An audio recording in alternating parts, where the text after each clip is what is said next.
So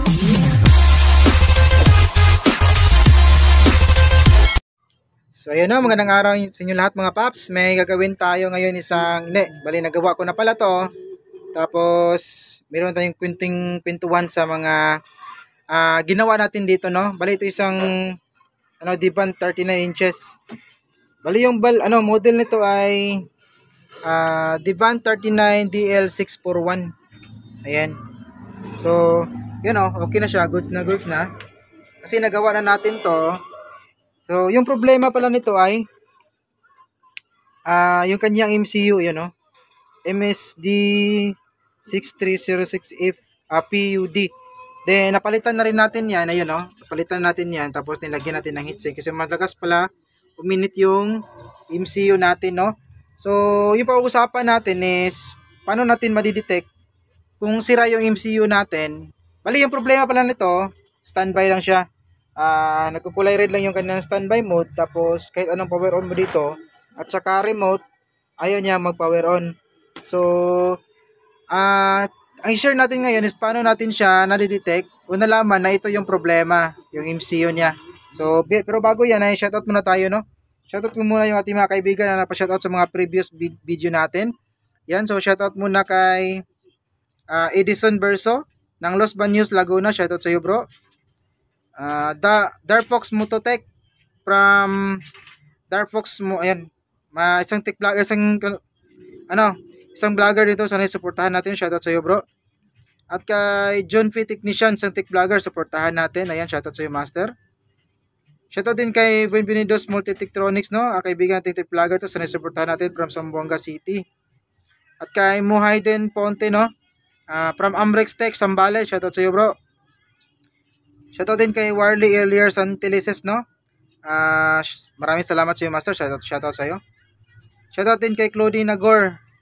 At kay Christian Magsalay. Ayan, so shoutout sa inyo lahat mga ka-master, no? Sa mga kaibigan natin mga tech vlogger, grupo natin mga technician, no? Shoutout sa inyo lahat mga ka-master, no? So, yun, continue na tayo, no? Bali yung sasabihin ko nito is, ayan, no? Ito kasi nung pagka-check natin, siyempre mag-check tayo ng secondary voltage kung normal ba yung 12 volts, yung 5 volts at saka 3.3 at saka 1.8.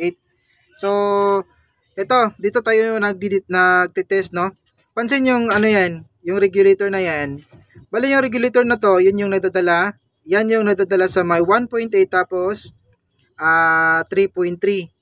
Ayan, yung 3.3 para sa standby at saka para sa memory natin.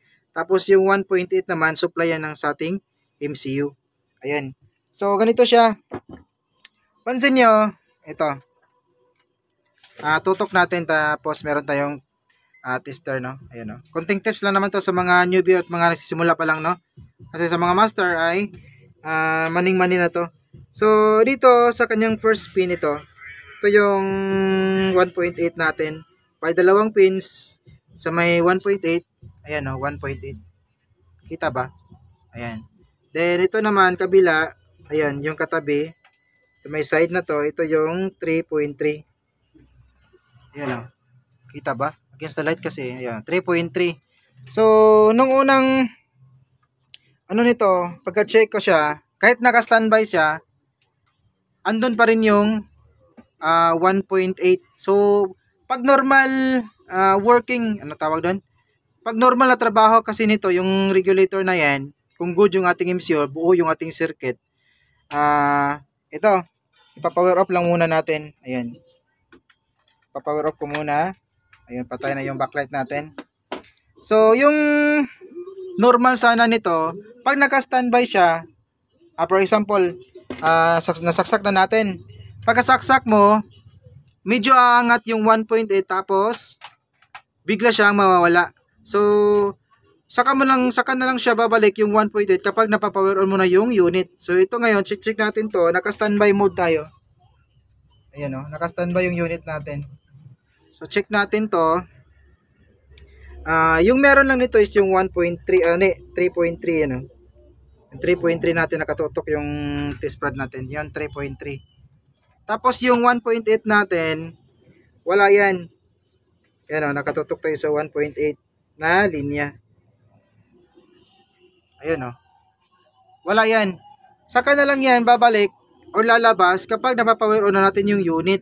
So, ito, saksak natin. Doon, nakasaksak na, no?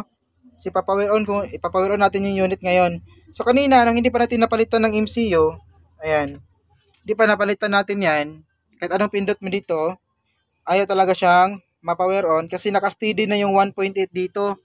Kahit naka-standby pa siya, mula nung pagkasaksak mo tapos ng standby, labas na agad yung 1.8 natin. So, ngayon, naka-standby siya, nung napalitan natin ng MCU, wala yung 1.8, diba? So, ipapower on muna natin. Papower on ko. Ayun, nagkulay blue. Ayun, nagkulay blue siya. Tutok natin yung 1.8 natin. I-spread natin sa may 1.8. Ayun, oh. Lalabas yung 1.8. Ayun, oh. Labas yung 1.8. Tapos, buo na yung unit natin, no?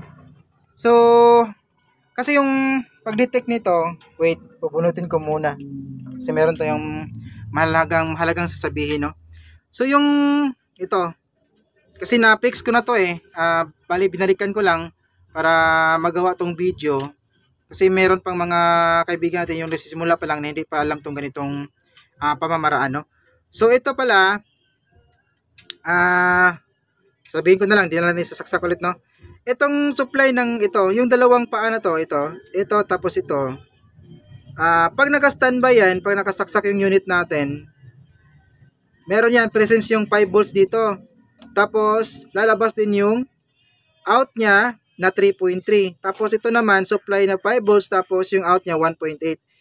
Ganito yung sequence niyan. Kapag naka-standby siya, yung 5 volts lang dito ng supply, yung meron, tapos yung kabila, wala. Pag normal na trabaho, no? Tapos, yung 3.3 lang meron. Saka na lang lalabas yung at magsusupply yung dito, yung 5 volts na magsusupply sa may 1.8 natin para lalabas yung 1.8 kapag napapower on natin yung unit. So, yung hindi pa natin napalitan yung MCU, nagkaroon na ng supply. Nagkaroon na ng supply itong paa na to para sa 1.8.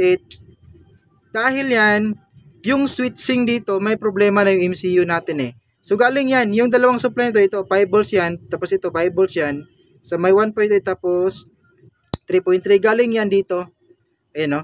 Galing yan dito sa may paa na to ng ating parang switch transistor to eh. Parang switch transistor yan. Ito, pagkasaksak mo, nagkaroon na siya ng supply na papasok dito para lumabas yung 3.3 para sa standby at saka memory. Then, pag na-power on mo siya, yung paa naman nito,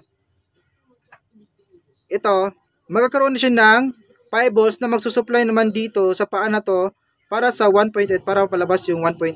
Bali yung unang check natin nung hindi pa natin napalitan ng MCU natin, habang naka-standby siya, yung paa na to tapos ito, meron na siyang supply. So, ibig sabihin yan, pag meron na itong supply yung dalawang paa na to, magkakaroon na rin ng supply yung ating regulator nito sa may 1.8 at saka 3.3. So, nagkaroon to ng supply. So, meron ng 1.8 at saka 3.3. Dahil may problema yung MCU natin. Tapos, yung paa naman ito ng ating switch transistor, papasok yan sa may transistor na to. Tapos, dadaan dito. Bali, ito yung nasisilbing switch or trigger ng or command ng transistor na to kung kailan niya papalabasin yung 5 volts dito para mag-supply dito para lalabas yung 1.8 natin. So, wait lang, no? So, yun, no? Continue tayo. Dahil may customer, no? So, yun yung sequence natin. Saan nakuha nyo yung, kung ano yung gusto nating ipaliwanag. So, basta yun yung pagkaintindi ko kasi chinek ko to kanina nung hindi pa natin napalitan. Tapos nga, napalitan na siya. So, ito pala yung switch transistor na to. Iwan ko lang kung ordinary transistor or MOSFET siya. MOSFET type. Kasi yung pag-check ko nito, ay hindi siya ordinary transistor, hindi reading ng transistor yung nakuha natin nung tinest natin to, no? So, basta yung nakuha natin sequence nito. So, pag naka-encounter kayo ng ganito, naka-standby siya, tapos, ready na yung meron ng 1.8 agad, na lalabas kahit naka-standby pa siya. Bali, nung unang pagkasaksak mo, pagka-check mo nito, lalabas yung aangat yung 1.8 tapos bigla siyang mawawala. Saka na lang siya babalik kapag napapower on mo na. Pero kapag hindi nawala yung 1.8 na matagal na siya nasaksak na naka-standby na siya, so ibig sabihin yan, may problema yung switching yan. At yung switching nito, yung command nito ay dito sa my MCU. So yun yung sequence na nakuha natin para ma-detect natin na yung MCU natin yung problema. So nung napalitan natin to ng MCU, ayun, nagnormal na siya ulit. So ito yung problema niya. Nakuha natin to. Hindi ko na napakita yung paano natin napalitan siya kasi meron tayong mga ginawang video nito. Ayun. So saksak natin para makita natin ulit, no? Yun, naka standby siya. Yun, oh. So power on ko na lang. Ayun.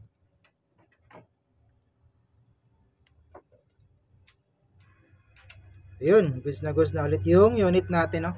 So hanggang dito lang yung video natin mga katek, no? Salamat sa inyong lahat. Sana'y may nakuha kayong ideas tingin na mga ngayon.